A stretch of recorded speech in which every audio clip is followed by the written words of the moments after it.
हंसवाहिनी की।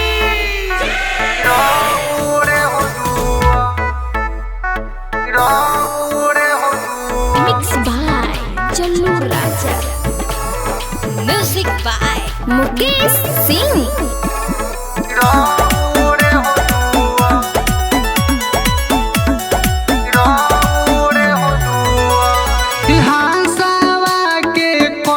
सवारी ओइली सरस्वती मैया, सरस्वती मैया हंसवा के कोई के सवारी ओइली सरस्वती मैया। सेवा कयाइल बाट हो माई रौरे हो दुआरिया, सेवा कयाइल बाट हो माई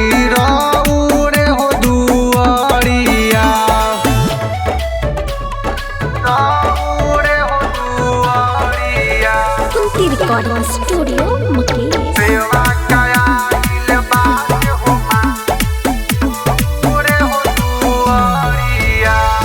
ज्ञान के तू माई हऊ सगरो पूजालू, विद्या के देवी माई तू कहालू,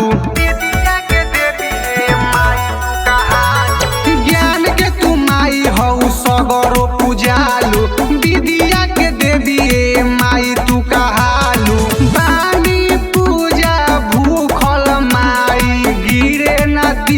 पगड़िया सेवा कयाइल बाटे हो माई तोहर हो दुआरिया, बेटा आइल बाटे माई तोहर हो दुआरिया, तोहर हो दुआरिया। सेवा